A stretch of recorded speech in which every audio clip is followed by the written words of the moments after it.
Good morning सभी को। अब आज अपन जो स्टार्ट करेंगे वो है चौहान वंश। कौन सा? चौहान वंश।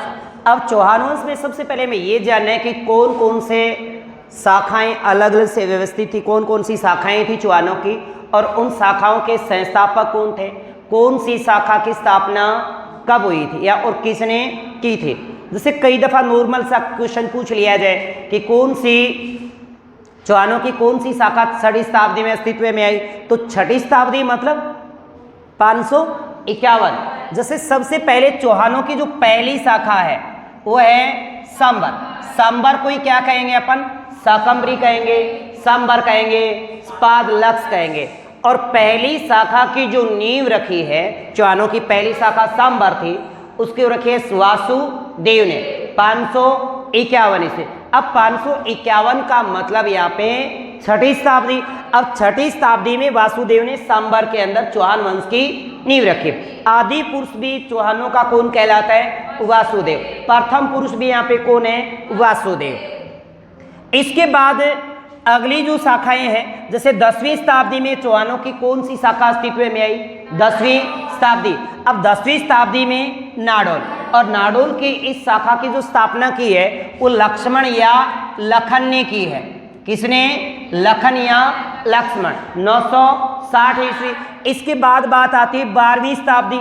अब 12वीं शताब्दी में चौहानों की कौन कौन सी शाखाएं अस्तित्व में आई थी या कौन कौन सी शाखाएं? अच्छा क्वेश्चन बनेगा यहाँ पे इंपॉर्टेंट कि कौन सी शाखा का विकास या कौन सी शाखा 12वीं शताब्दी में अस्तित्व में नहीं है। तो उसमें दे सकता है अजमेर दे दिया, जालोर दे दिया, रणथंभौर दे दिया, सिरोही दे दिया। तो सिरोही उत्तर है, नहीं करना है। इसका मतलब ये तिथियां अगर आपको याद रहेंगी, अगर तिथियां याद हैं तो हम शताब्दी निकाल सकते हैं, शताब्दी बता सकते हैं। जैसे अजमेर की जो अजमेर शाखा की जो नींव रखी गई थी वो 1113 में अजय राज के द्वारा। इसके बाद जालोर शाखा अस्तित्व में आई है 1181, संस्थापक है कीर्तिपाल। और रणथंभौर जो अस्तित्व में आता है 1194 ईस्वी गोविंद राज। इसके बाद बात आएगी 13वीं शताब्दी। 13वीं शताब्दी में चौहानों की कौन सी शाखा अस्तित्व में आई? तो वो शाखा है बूंदी, और बूंदी की इसके संस्थापक हैं देवा। और तारीख तिथि याद करें तो 1241 में देवा ने बूंदी के अंदर हाड़ा वंशीय शाखा का नींव रखी थी, आड़ा वंशीय शाखा जो बूंदी। अब इसके बाद में 14वीं शताब्दी में कौन सी अस्तित्व में आती है? तो वो है सिरोही, 1311 ईस्वी, जिसके संस्थापक हैं लुम्बा। कौन है? लुम्बा। और 17वीं शताब्दी में जो अस्तित्व में आती है वो है अपनी कोटा, और कोटा की 1631 ईस्वी माधो सिंह के काल में। और ये शाहजहां के द्वारा निर्मित रियासत है कोटा, और कोटा में भी किसका राजवंश है? चौहानों का। जैसे कई बार पूछ ले कि बूंदी में किस राजवंश का राज था, तो चौहानों का वंश हाड़ा था, शाखा उनकी आड़ा थी, पर वंश तो चौहानों का। चौहानों ने कहाँ कहाँ राज किए वो सारी बातें। इसके बाद झालावाड़ 1838 अंग्रेजों द्वारा निर्मित है, और इसका जो संस्थापक था वो मदन पाल। और ये कौन सी शताब्दी की बात आएगी? 19वीं शताब्दी। यानी चौहानों की नवीनतम शाखा है वो झालावाड़, और चौहानों की सबसे प्राचीन शाखा है सांबर। दो क्वेश्चन ये बनेंगे कि चौहानों की प्राचीन शाखा कौन सी है? सांबर, स्पादलक्स या फिर शाकंभरी। और चौहानों की सबसे नवीनतम शाखा रही है वो है झालावाड़। अब ये जो शाखाएं जितने हमने पढ़ी, सांबर, नाडोल, अजमेर, जालौर, रणथंभौर, बूंदी, सिरोही, कोटा और झालावाड़, ये रियासत जो एक से दूसरी रियासत निकली जहाँ पे चौहानों का राज था, तो कौन सी रियासत से कौन सी रियासत निकली, और इन रियासतों पे चौहानों ने कौन कौन से संस्थापक थे। अब ये बात देखिएगा आप। सबसे पहले बात करें अपन चौहान वंश में, तो चौहान वंश की जो प्रारंभिक जो बात करते हैं, प्रारंभिक जो इनका राजधानी क्षेत्र या प्रारंभिक इनका जो राज्य क्षेत्र या इनका प्रारंभिक रियासत वो कौन सी है? शाकंभरी के चौहान या फिर स्पादलक्स के चौहान या सांबर के चौहान। संस्थापक वासुदेव हैं, तिथि 551 मतलब 6वीं शताब्दी। अब इसी सांबर शाखा से इसी सांबर शाखा से दो रियासत अलग हो जाती है, दो शाखाएं अलग हो जाती हैं। एक तो पहली शाखा यहाँ पे नाडोल है। कौन सी? नाडोल। सबसे पहले यहाँ पे पहली जो शाखा अलग हुई सांबर से वो है नाडोल। नाडोल 960 ईस्वी, लक्ष्मण या लखन, शताब्दी 10वीं। इसके बाद अजमेर, यानी पहली तो यहाँ पे नाडोल शाखा का संबंध किससे है? शाकंभरी या फिर सांबर से, क्योंकि नाडोल शाखा निकली ही सांबर से या फिर शाकंभरी से। इसके बाद यहाँ पे अजमेर शाखा की बात करें, चौहानों की अजमेर शाखा। अजमेर शाखा भी किससे निकली है? सांबर या शाकंभरी या फिर स्पादलक। और इसकी स्थापना जो की गई है वो अजय राज के द्वारा 1113 ईस्वी अर्थात 12वीं शताब्दी।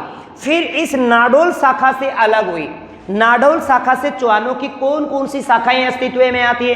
अब नाडोल शाखा से जो पहली शाखा अस्तित्व में आई वो थी जालोर। अगर आपको पूछ ले कि जालोर के चौहानों का संबंध रहा है तो नाडोल से, नाडोल के चौहानों का संबंध रहा है सांबर से, अजमेर के चौहानों का संबंध रहा है सांबर से।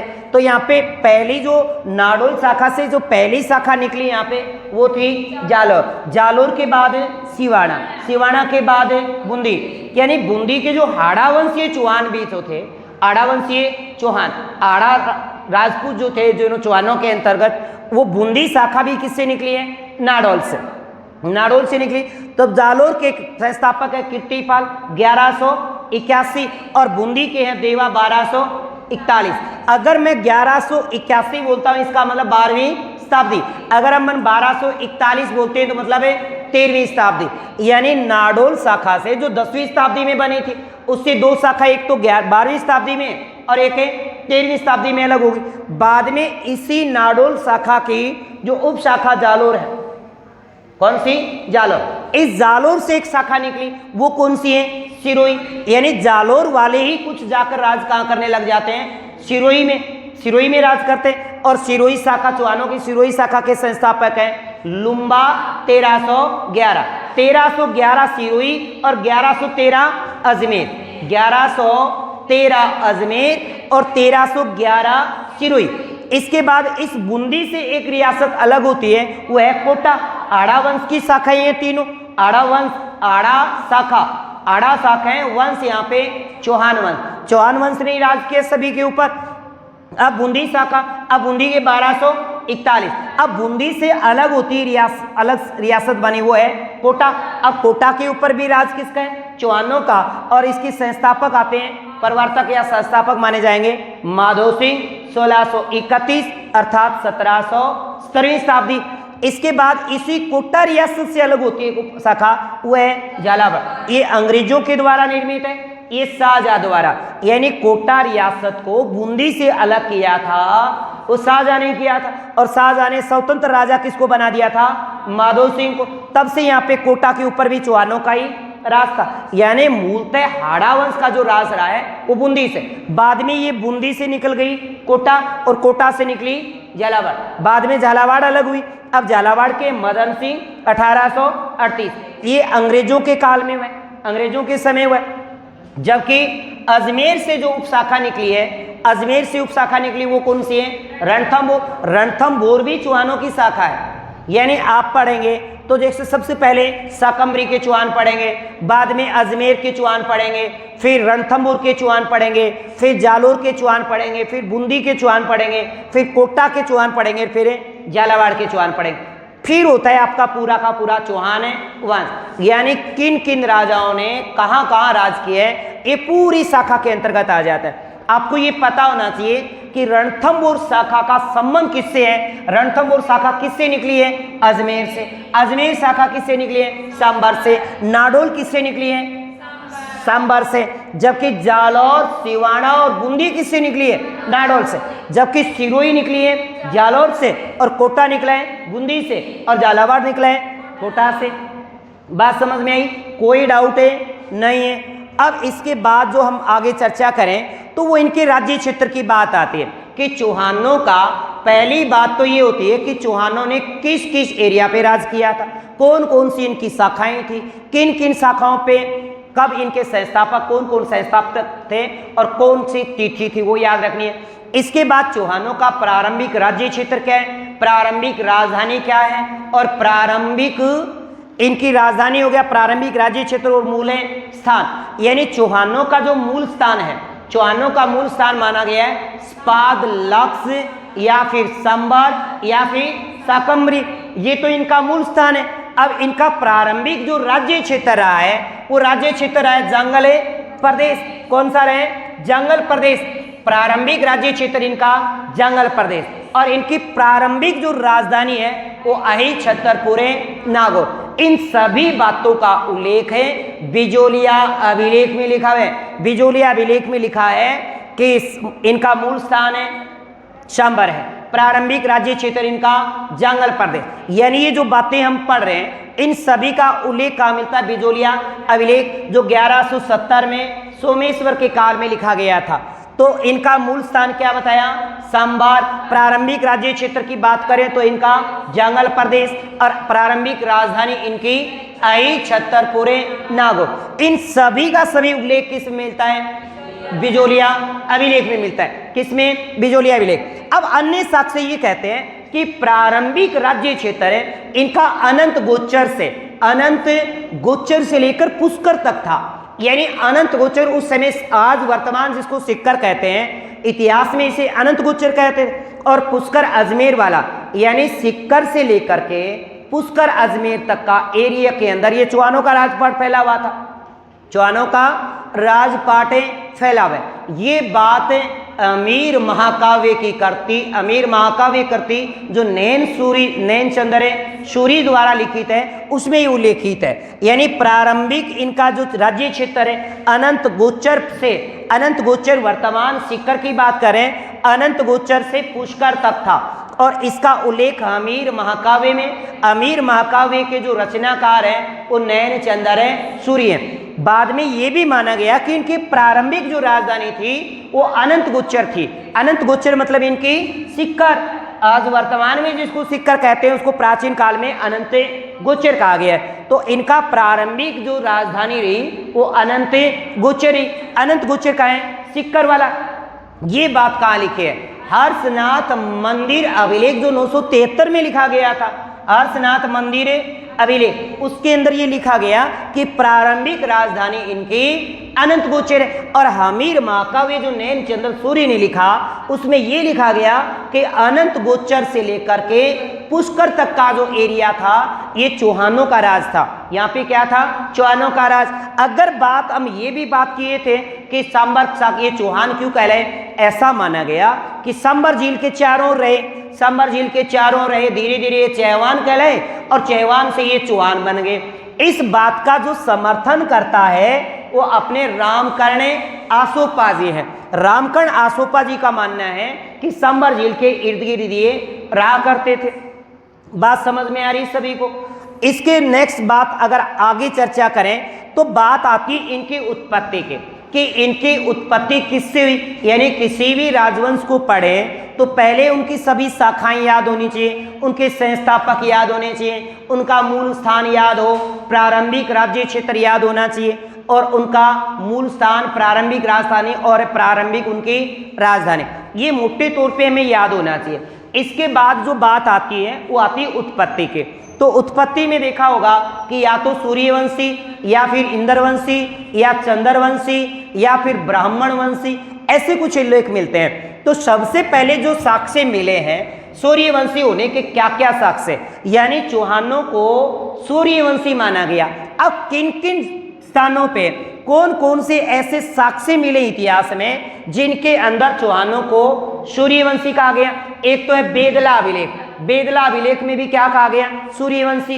इसके बाद अपने हैं डॉक्टर गौरी शंकर हीरानंद ओझा, जिसकी भारतीय प्राचीन लिपिमाला पुस्तक है, उसके अंतर्गत भी ये क्या कहते हैं कि ये सारे के सारे क्या हैं, सूर्यवंशी थे। फिर 1153 ईस्वी की बात आती है, 1153 चौहानों में एक शासक हुए हैं विग्रहराज चतुर्थ उर्फे बिसल देव। उन्होंने 1153 ईस्वी को संस्कृत पाठशाला बनवाई थी, कंठावर्ण संस्कृत पाठशाला बनवाई। उसके अंदर एक मंदिर बनवाया सरस्वती का, और उस सरस्वती मंदिर पे लिखवा दिया कि हम लोग जो हैं वो सूर्य की संतान है। तो ये सरस्वती मंदिर अभिलेख में जो 1153 में उल्लेखित किया गया था, विग्रहराज चतुर्थ के काल की बात है, विग्रहराज चतुर्थ का सरस्वती मंदिर अभिलेख में भी इनको सूर्यवंशी माना गया। अब बात करते हैं पृथ्वीराज विजय। अब पृथ्वीराज विजय जो विग्रहराज की बात करें, विग्रहराज के बाद सोमेश्वर की बात करें, या फिर पृथ्वीराज चौहान की बात करें, तीनों के काल में रहे पृथ्वीराज है। पृथ्वीराज विजय जो लिखा था जियानक ने। अब जियानक जो कश्मीर के थे, कहाँ के थे? कश्मीर के। इन्होंने पृथ्वीराज विजय लिखे। इस पृथ्वीराज विजय में भी इनको क्या माना गया है? सूर्यवंशी माना गया। इसके बाद हमीर माकावे जो नयन चंद्र है, सूर्य की करती है। अमीर रासो जो श्रृंगधर के द्वारा 13वीं शताब्दी में लिखा गया। 18वीं शताब्दी में फिर जोधराज के द्वारा जो अमीर रासो लिखा गया, उसमें भी उल्लेख किसका मिलता है? सूर्यवंशी। इसके बाद बिसलदेव रासो, जो बिसलदेव रासो जो इस विग्रहराज चतुर्थ के काल में ही लिखा गया। इस विग्रहराज चतुर्थ के काल में ये कृति लिखी गई थी, बिसलदेव रासो, जिसको लिखा था नरपति नाले ने। और एक इसके बाद जो अगर हम बात करें सुरजन चरित की, एक सुरजन चरित आता है, एक सुरजन चरित्र आता है। सुरजन चरित कृति चंद्रशेखर की है, जबकि सुरजन चरित्र जो करती है वो नयन चंद्र है, सूर्य के। तो सुरजन चरित कृति में भी चंद्रशेखर का मानना है कि ये क्या थे? सूर्यवंशी। परंतु अपने गौरीशंकर हीरानंद ओझा ये कहते हैं कि सूर्यवंशी तो थे ही थे, क्योंकि राजपूत अपने आप को राठौड़ क्या मानते थे? सूर्यवंशी। इस प्रकार से गौरीशंकर ओझा ने कहा कि जो चौहान है वो तो क्षत्रिय है, यानी अगर सूर्यवंशी हैं तो क्या हुए? क्षत्रिय। तो चौहानों को क्षत्रिय किसने कहा है? तो क्षत्रिय माना किसने? गौरीशंकर हीरानंद ओझा। गौरीशंकर हीरानंद ओझा इसे सूर्यवंशी भी मानते हैं और इनको क्षत्रिय भी मानते हैं, क्योंकि क्षत्रिय वंश की उत्पत्ति भी किससे मानी जाती है? सूर्य से। इसके बाद नेक्स्ट जो बात आती है वो है अग्निवंशी। कौन सी? अग्निवंशी। अग्निवंशी जो स्वीकार किया गया वो अग्निकुंड सिद्धांत में। किसमें? अग्निकुंड सिद्धांत। अग्निकुंड सिद्धांत चंदर बरदाई ने, जिसका मूल नाम पृथ्वी भट्ट वलादी, जो लाहौर के निवासी हैं, जो कहाँ के हैं? लाहौर के निवासी हैं, उन्होंने कृति लिखी थी पृथ्वीराज रासो, जिसमें 69 सर्ग हैं। 69 सर्ग हैं, जिसमें कितने सर्ग हैं? 69 सर्ग हैं। 2500 जिसमें प्रश्न हैं, जिसकी भाषा अवधि है। क्या है? अवधि। तो पृथ्वीराज रासो के अंदर चंद्रवरदाई ने एक सिद्धांत दिया, उस सिद्धांत का नाम है अग्निकुंड सिद्धांत। और उन्होंने कहा कि एक बार की बात है कि गुरु वशिष्ठ एक बार तपस्या कर रहे थे। गुरु वशिष्ठ आबू पर्वत पर बैठे बैठे क्या कर रहे थे? तपस्या। अब तपस्या कर रहे थे, तब राक्षस प्रवृत्ति के जो लोग हैं उनकी तपस्या को भंग करना चाह रहे हैं। राक्षस प्रवृत्ति के लोग उनकी तपस्या को भंग करना चाह रहे हैं। तो गुरु वशिष्ठ ने मंत्रोच्चारण से कुछ योद्धाओं को जन्म दिया, और कहते हैं कि सबसे पहले जो योद्धा मंत्रोच्चारण से हुए वो थे पर्तियार। अब पर्तियार उन राक्षस प्रवृत्ति के लोगों से लड़े और हार गए। फिर कहते हैं कि ऐसा किया गया कि परमार, दूसरे जो प्रकार के योद्धा हुए वो आगे चल के क्या कहलाए? परमार कहलाए, पर उनसे भी नहीं रुके। फिर कहते हैं कि तीसरे प्रकार के योद्धा जो जन्मे मंत्रोच्चारण से, वो आगे चलकर इतिहास में चालुक्य या फिर सोलंकी कहलाए। इनसे भी वो जो राक्षस प्रवृत्ति के लोग थे वो नहीं रुके। फिर कहते हैं कि अंततः इन्होंने अपनी संपूर्ण शक्ति से एक शक्तिशाली वंश को जन्म दिया, शक्तिशाली योद्धा को जन्म दिया। वो कहलाए आगे चल के इतिहास में चौहान। क्या कहलाए? चौहान। तो इसमें एक बात याद रखना, हार मार चाचो। अग्निवंशी अग्निकुंड सिद्धांत में, अग्निकुंड सिद्धांत में 4 प्रकार के योद्धाओं का उल्लेख होगा। हार मार चाचो। प्रतिहार परमार चालुक्य चौहान। प्रतिहार परमार चालुक्य चौहान। हार मार चाचो। प्रतिहार परमार चालुक्य चौहान। सबसे महत्वपूर्ण जो राजवंश है वो है अपना प्रतिहार, जबकि सबसे शक्तिशाली जो राजवंश है वो है चौहान। इस प्रकार से ये बात पृथ्वीराज रासो के अंदर चंद्रवरदायी ने कही। अब इस चंद्रवरदायी की बात को बहुत से समर्थन भी किए।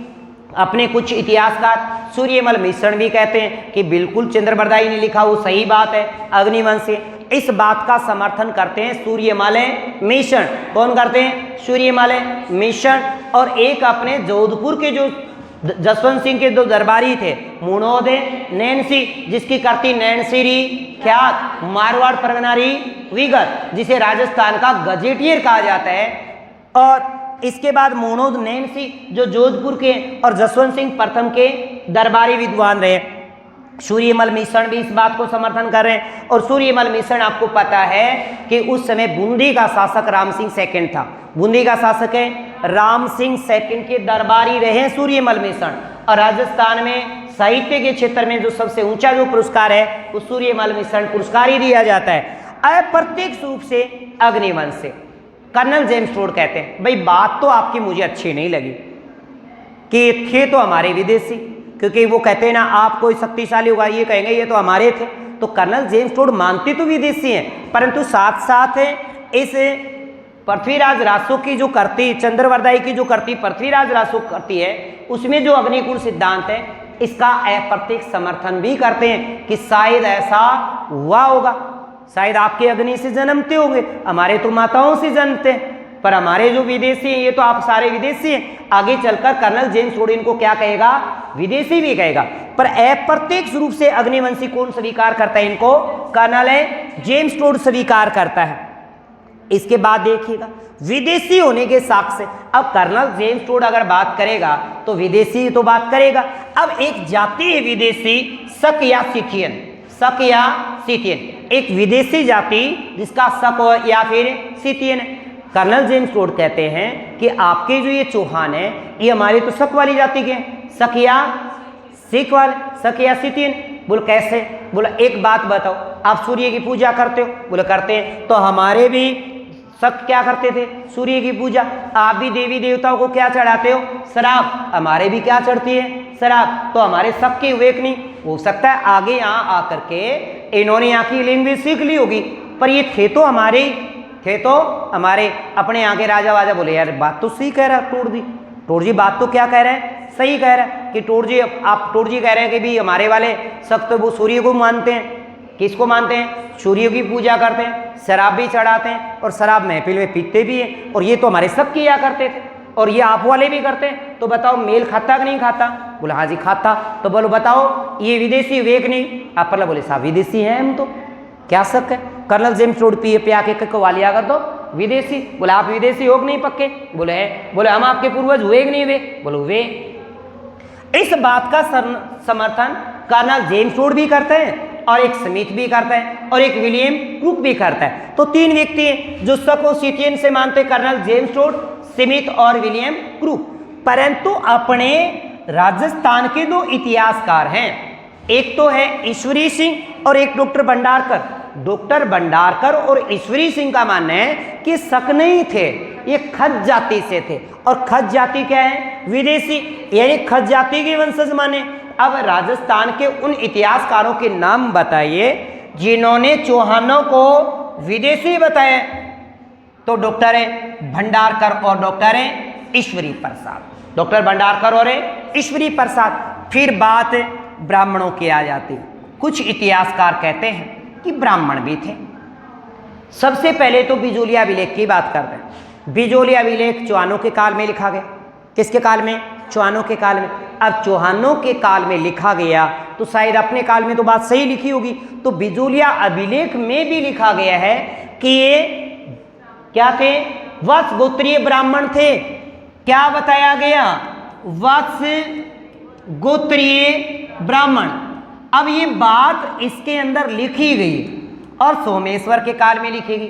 तो भाई बताओ चौहान के काल में, चौहान जो अपने आप को वत्स गोत्रीय बताएगा तो ब्राह्मण हुआ कि नहीं हुआ?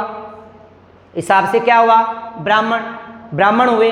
अब इधर राजपूत कहते हैं कि हमारे राजपूत हैं, ब्राह्मण कहते हैं हमारे ब्राह्मण हैं। पर वत्स गोत्रीय ब्राह्मण किसमें लिखा है? बिजोलिया अभिलेख में। सूर्यवंशी तो मान रहे हैं, बिजोलिया अभिलेख नहीं, सॉरी वो विग्रहराज भी कहते हैं, सरस्वती बेदला अभिलेख भी मानता है।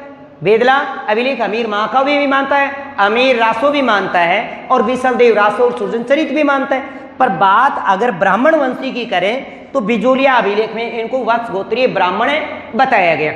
अब इस बिजोलिया अभिलेख की बात का समर्थन भी करें अपन डॉक्टर दशरथ शर्मा और गोपीनाथ शर्मा। दशरथ शर्मा कहते हैं कि बिजोलिया अभिलेख में लिखी गई बातें बिल्कुल सही हैं, बिल्कुल सही है कि ये तो क्या है, ब्राह्मण ही है, क्योंकि अपने राजकाल के अंदर जिसने लिखवाया हो तो वो झूठ तो नहीं लिखवा सकता। अब दशरथ शर्मा बात कहते हैं गोपीनाथ से, बताओ भाई सही है कि नहीं? बोला हाँ भाई बिल्कुल सही है, ये ब्राह्मण थे कि नहीं? बोल पक्के ब्राह्मण थे, जा छोटे वाले ब्राह्मण थे, ये तो पक्के ब्राह्मण है। तो बिजोलिया अभिलेख के अंतर्गत इनको वत्स गोत्रीय ब्राह्मण बताया। इस बात का समर्थन है अपने डॉक्टर गोपीनाथ शर्मा और दशरथ शर्मा भी मानते हैं। एक अभिलेख और भी है जो सिरोही का अभिलेख है, जो सिरोही के जो देवड़ा चौहान रहे हैं, कौन से देवड़ा? सोनगरा तो रहे कौन से? सिरोही वाले, जालोर वाले, देवड़ा सिरोही वाले रहे और जालोर वाले सोनगरा रहे हैं। तो सिरोही के जो शासक थे उनके काल में भी एक अभिलेख लिखा गया, जिस अभिलेख का नाम है चंद्रावती लेख। अब चंद्रावती लेख में भी इनको ब्राह्मण वंशी माना गया, तो ये बात कहीं ना कहीं सही होगी। एक अपने सिक्कर के एक नवाब थे, कहाँ के? सिक्कर के, जिसका नाम था नियाकत खां, और किस नाम से करती लिखता था? जान कवि, जिसका मूल नाम नियाकत खां था और जान कवि के नाम से लिखा करता था। फतेहपुरे सिक्कर का नवाब हुआ करता था। इन्होंने लिखा था क्याम खां रासो, क्याम खां रासो, और क्याम खां रासो जो जान कवि द्वारा लिखा गया उसमें भी इनको ब्राह्मण वंशी माना गया है। क्या माना गया है? ब्राह्मण वंशी। अब बात अगर हमें ब्राह्मण वंशी के बाद चंद्रवंशी की बात करें कि चंद्रमा के, देखो अपने कहते हैं ना अग्नि देवता, भू देवता है ना, चंद्रमा या चंद्र देवता फिर या इंद्र देवता मानते, अपने तो हरि देवता है। तो यहाँ पे चंद्रमा की चंद्रवंशी यानी चंद्रमा की संतान, अब चंद्रदेव की संतान है, इस बात की पुष्टि अपना अंचलेश्वर मंदिर अभिलेख कहता है। और अंचलेश्वर मंदिर सिरोही में है, जहाँ के शिव के अंगूठे की पूजा होती। वहीं पे एक अभिलेख लिखा है आबू सिरोही में अंचलेश्वर मंदिर अभिलेख, जिसके अंदर इनको चंद्रवंशी कहा गया। एक आंसी अभिलेख है, आंसी हरियाणा वाला आंसी, कौन सा? हरियाणा के आंसी के अंदर भी एक अभिलेख है, उसके अंदर भी इनको क्या कहा गया है? चंद्रवंशी स्वीकार किया गया है। इसके बाद हम बात करते हैं इंद्रवंशी। क्या? इंद्रवंशी कि इंद्र के वंशज थे, भगवान इंद्र की संतान थी। ये बात मानता है रायपाल का शिवाड़ी अभिलेख। ये रायपाल चौहान हुए भाई, रायपाल चौहान का शिवाड़ी अभिलेख में इनको इंद्रवंशी माना गया है, इंद्रवंशी माना गया। पर अपना जो जालोर के अंदर सुंदा माता का मंदिर है, सुंदा माता का जो मंदिर है जो दुर्गा को समर्पित है, जो राजस्थान का वहां पे पहला रोपवे भी है, पहला रोपवे। अब सुंदा माता के मंदिर के अंदर एक अभिलेख लिखा है, सुंदा माता के मंदिर के अंदर एक अभिलेख लिखा है जो जालोर में है। और सुंदा माता का मंदिर कहाँ है? जालोर में, जो दुर्गा को समर्पित है। और सुंदा पर्वत पे होने के कारण उस देवी माँ का नाम क्या पड़ गया? सुंदा माता का मंदिर। इसके अंतर्गत ये कहा गया कि ऋषि वशिष्ठ की संतान थे ये। किसकी? ऋषि वशिष्ठ। यानी सुंदा माता मंदिर अभिलेख कहता है कि वशिष्ठ की संतान है। अब वो जितनी भी बातें कही, अग्निकुंड सिद्धांत में क्या कहा गया कि अग्निकुंड सिद्धांत कहता हार मार चाचो, यानी प्रतिहार परमार चालुक्य चौहान। तो किसने वो उत्पन्न किए थे? वशिष्ठ ने। अब इस बात की जो अग्निकुंड वाली बात थी, उस बात का समर्थन इसने किसने कर दिया? सुंदा माता मंदिर अभिलेख में भी कर दिया। अब सुंदा माता अभिलेख के अंतर्गत इनको किसके संतान माना गया? वशिष्ठ के।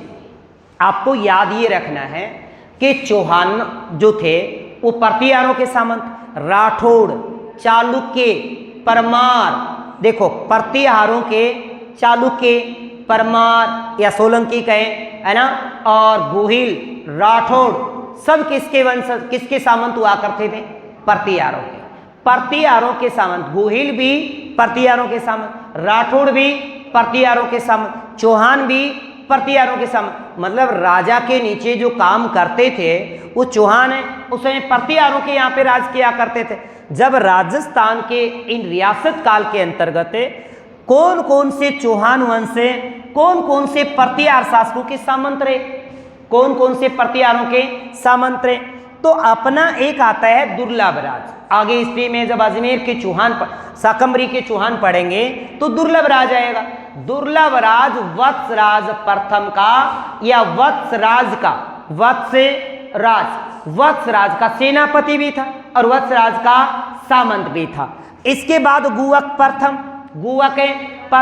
और गुवक सेकंड।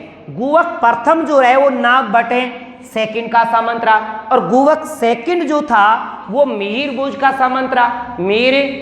सामंत रहा। वाकपति प्रथम जो रहा है वो महेंद्र पाल